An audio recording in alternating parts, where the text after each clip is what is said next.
What is your educational background? I went to Green River Community College for 2 years. Then I went to Evergreen and Pierce College, and then the University of Washington Tacoma, and got my bachelor's from Evergreen. And then I went to Highline Community College to get my library technician certificate, and had a few quarters of college after that as well. But I got my BA, and then I got my associates. So do you have like lots of free time as a librarian, or it's busy all the time? There's busy times, there's slow times, beginnings of endings of quarters. During the breaks are usually, my busy times. But it also depends on, what kind of classes are being taught. If they require a lot more hands-on work from us, some classes are like, okay, pick up the book and some handouts in class, and that's it. And so we never see those students. You got others, and it's like, oh, right, we've got 5 research papers, and, it's every other week, and we need Blind Panic, and it's because we need 10 books each. And then, a few dozen people like that, can keep you busy. And during the summers, we tend to have a lot more free time, and that's when we do big projects. Like what kind of project? Well, we were trying to get our shift done. We got new shelving, but we didn't get that until just before school started. So we've been having to shift all the collection and work empty space in, because we keep getting books and we don't throw out books, so we need more space. And so we're moving empty space all the way through all the shelving, and so we'll have space to grow. We have an ongoing spine labeling project where we redo the spine labels to improve legibility, and also to try and move them onto the spines, because a lot of the time they in book processing, in the marking room, they aren't going to have time to really fuss and get it onto the spine perfectly so you can actually read it.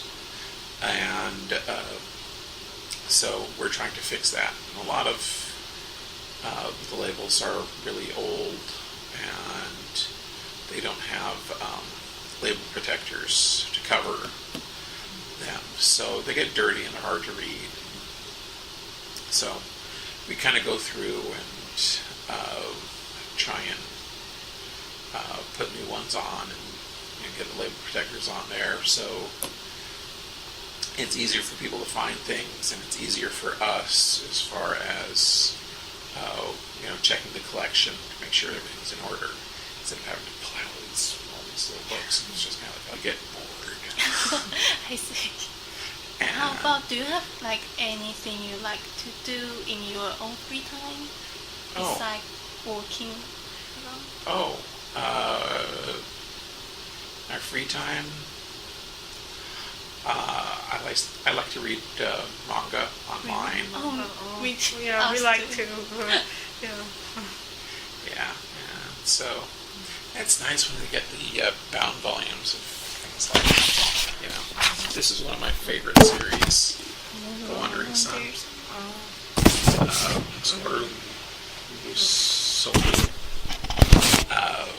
It's the actual Japanese style, but it's. I've been reading that. I started reading that before I met my wife. Yeah. And I was in high school when I came across it. Not this series, but manga. Other manga. Yeah. Oh. It was Arisa Yatsura. They did the original, the first issue came out when I was in high school. Just Exciting. yeah, but it was a whole different thing, because before then I'd been American comics, but it's like, yay. And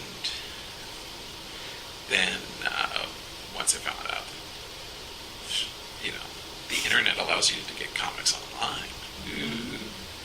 But because it used, in the old days before, it was like you would get the small sites would have these translations, and you would have to download the whole file and hope that they weren't of some virus factory. And so now with the big compilers like MangaFox, Manga Here, or Manga Reader, or Spectrum, and a few of the other ones, it's like, just do page by page. Do you have your favorite manga title?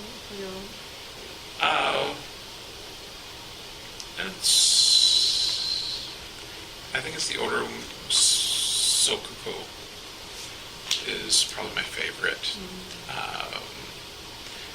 The English translation of the Wandering Sun is, I guess, appropriate. Because my Japanese is largely negligible. I've tried, but, I tanked Spanish, so tanking Japanese, not that big of a surprise. But I do appreciate the stuff. I went to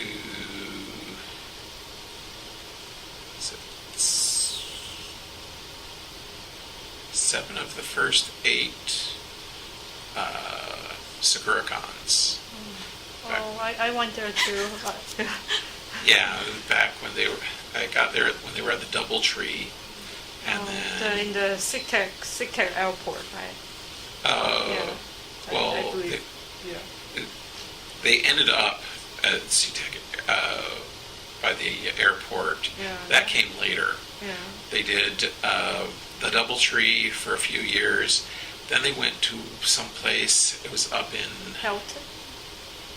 They had one in Helton before. It was up in Everett or something like that. It's a hotel, and it was just like. And then they went down to the airport. I got to go to the second one. And then after they moved from the airport, it was kind of like, married, and you kind of have obligations like my wife's cancer treatment, my father-in-law's death, little distractions that kind of go, no. And my wife's not a big fan, and so I stopped going after, after we went to the one at the airport, but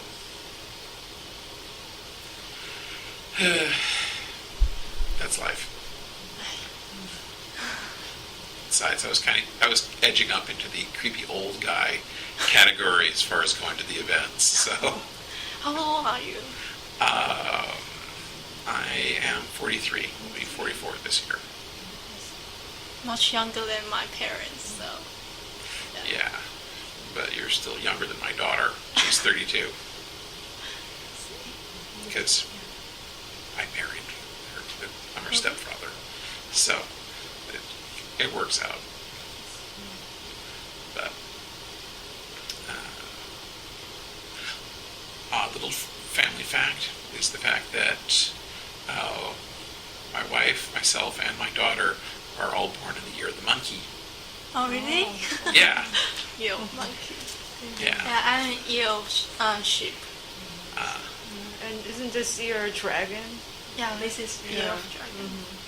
Yeah. So. Yeah, my wife was born in 56. I was born in 68. My daughter was born in 80. It's like, yay. Coincidence? Wow. Yeah. Interesting.